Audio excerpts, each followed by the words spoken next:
Futures and options on futures trading involve substantial risk and is not a suitable investment for all types of investors. Past results are not necessarily indicative of future results. When I use the word I in this video, it refers to what I teach in my charting course or what I author in my twice daily oral and written updates. Prices shown on charts and quote boards are in real time and take into account all known activity up to this point in time. And if you'd like to read more of this disclaimer, simply hit the pause key on your video player. Well, good day, all. Ira Epstein of Linn Associates with your financial market wrap-up, and this is for Thursday, the first day of March 2018, just after 4:30 p.m. Central Standard Time. Wow. I thought the action today was going to happen with Jerome Powell, our Fed chair, cleaning up some things he said when he was speaking in front of the House committees, and that was what I thought was going to be the day. I wasn't ready for President Trump, especially after there was a press release today or a statement out of the White House that he would say nothing on putting on a tariff today, and then he surprises the market later in the day and comes out and says, by the way, I'm putting out probably, and I think the words was, I'm probably going to invite you all back. We're going to put on tariffs of 25% on steel, 10% on aluminum. I was prepared for him to do something because, as I've written in my commentary, we just had the trade delegation of Mexico in the White House. Today it's the trade delegation out of China. And China, what is it, $400 billion trade deficit or whatever we have with them? It's insane. It's so big. And one of his campaign promises was China's got to do things. Well, they have certainly been helpful on North Korea, and I think we're seeing the impact of that. Was this bluff poker? Was this a way the president says, I'm going to do this next week? Why not do it today? I don't have the answers. I'm certainly not in his mind or his inner circle. But I was on Fox in a 20-minute panel today and said I still think it's a negotiating tactic. I think he's got Canada concerned because he didn't say if it's steel from everybody and other products that they send to us. But we got NAFTA negotiations on. Why not rile things up is what I think is in his mind. There's a way to walk this back, and there's also a way to have a trade war. I don't know which one he's going to do. How did the stock market react? It collapsed for a day on it. But think about it. This market's gone down in the Dow about 1,100 points just recently. The metals all settled lower, but all the real action happened after the settlement price of 12:30 Chicago time. The last trades of the day were around 13.18 and around 16.49 here. The dollar certainly reversed at the expense of other currencies going up once the president said that. I showed yesterday a Fibonacci, and let me just show you my title, a Fibonacci retracement levels, right? And I've used the top, the bottom, said we got up probably into a 70% correction. Today it fell back right into here, into this 38% correction zone. We're going to find out what that means. Right now on the chart, when I come this way, where did the market stop? Right in the neighborhood of the 18-week moving average of closes. I've said it's had a down thrust. It settled today under that 18-week, so the down thrust is still in place. We had a move up, a correction, a move back up, and I think some analysts are going to ask, are we going back to challenge that correction low?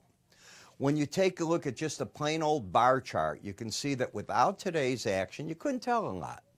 And when I look at this, I'd say, okay, we're trying to make higher lows and higher highs.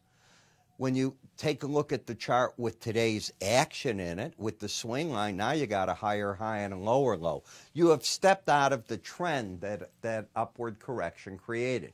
But where did the market stop and where are the key moving averages? The 18-day average is right here at 26.92, 14 points higher roughly. And the market did stop at the 100-day average and paused there. It's stuck between the two right now.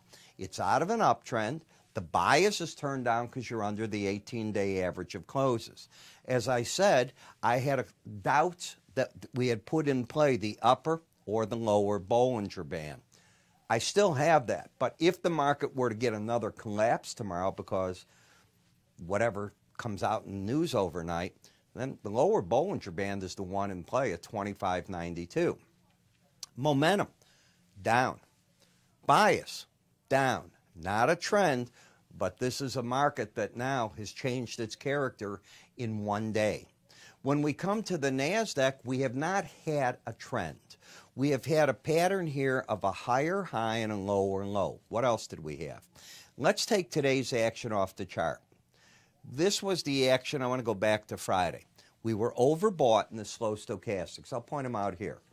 Then on Monday, both numbers got over 80. They stayed that way on Tuesday and yesterday. That's embedded. If you lose embedded, it's often the next day. It's the hardest day of it to keep it. But if you keep it, it's bullish then. I'm looking at the market and going, it doesn't matter if it's embedded. I still don't have a trend in the market. Support's back at that right through there. Let's see what the market can offer my clients if it stays embedded. As it turns out, it went down to 66.90, 89. The average is right here at 18-day average 66.97, and you close 67.60. I mean, boy, it hit that number, found its traction, bounced. But in the process, it lost its embedded reading. Could it gain it back tomorrow? It's the only day you can gain it back after you've had it, is the day after. This is too wild for a guy like me. In the Dow Jones, the last break low in the market was 24,576. I'm not going to these lows. I'm just going to this current one. You took that out today. You have a higher high, a lower low. Momentum is pointing down. Bias is down. First support, 24,401. You missed it by 30 points. So you can see how the moving averages came into play. In the Russell, higher high, lower low. But there's a theme. None of these markets got up to their upper Bollinger Band. If you think about it, all of them are playing around their 18-day average without hitting that number at this point. That's the only thing I saw on the charts. And when I look at the VIX, had we not just talked about this, I said if it lifts up, maybe the 18-day average is your resistance, but you might want to embed this market. As it turns out, you did not embed it. A number over 20 is not embedding. It's lost. You went to the 18-day average. You're back to neutral. And so often that happens on a chart. And I'm the first to understand from all of you that you want to get involved in the days, what's making it move, the Trump situation, the tariffs, are we going into this or that? It's almost the nonsense sometimes of trying, and you heard today Russia rolled out all these weapons. I started laughing at my office as they're going, look at that. I'm going, guys, we do have a CIA.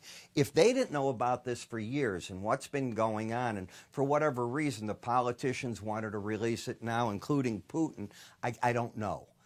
But you didn't build this overnight. You didn't build it in a year. I believe they have their spies through America. I believe we have our spies there. And I think everybody knows pretty much what the other guy is doing. If you don't believe that, fine, then I don't make any sense to anything. But I believe that. And what happened today is that the combination of the tariffs was too much, I think, for everything to handle.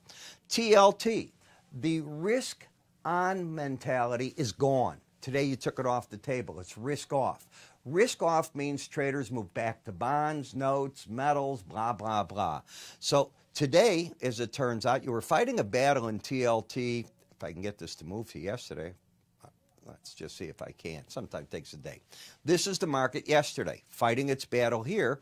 But with that action, you had the higher low and the higher high. And if the market keeps going up, maybe you're going to get to that upper Bollinger Band. You closed pretty good at 119.32, so this has turned bullish again. It's out of the bear camp, but it is very, very overbought. Be cautious right here.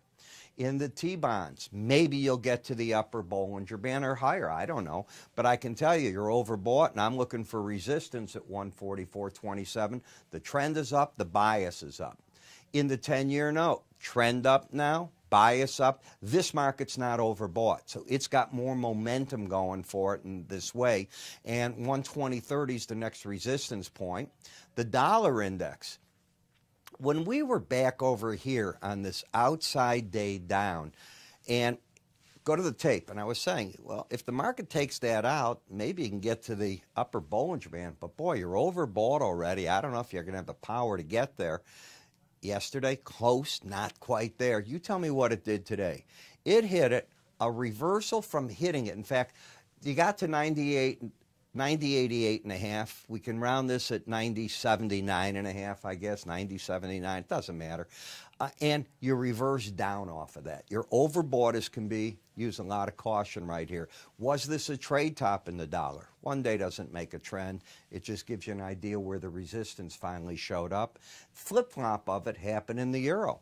You finally got down to the lower Bollinger Band. You hadn't been hitting this. You were oversold. If you reach down, that's the number I'm looking for. You didn't do it yesterday. Today, the market reached down and came back. Whatever the news of the day, I don't care. It came back, and that's the situation you have there. British pound went to the lower Bollinger Band, held it, a little bit of a bounce, not a lot. But the yen, what does risk off mean? It means people buy into the yen. Remember? Doesn't matter why, but that's what they're doing. Bitcoin. Bitcoin caught a bid today, too. Nice range in the market, staying overbought, but it's in an uptrend, higher lows, higher highs. The bigger picture is it's stuck in this sideways action now between, let's call it 11,980 down to 71.15, back and forth right there. Crude oil, I feel like beating my chest. I'm the happiest guy. I had told people that I thought that $3 range, 350 number, was probably where the differential between Brent and WTI was such that if you add in the shipping costs, it probably was in that area of difference. Market turned back the other way now.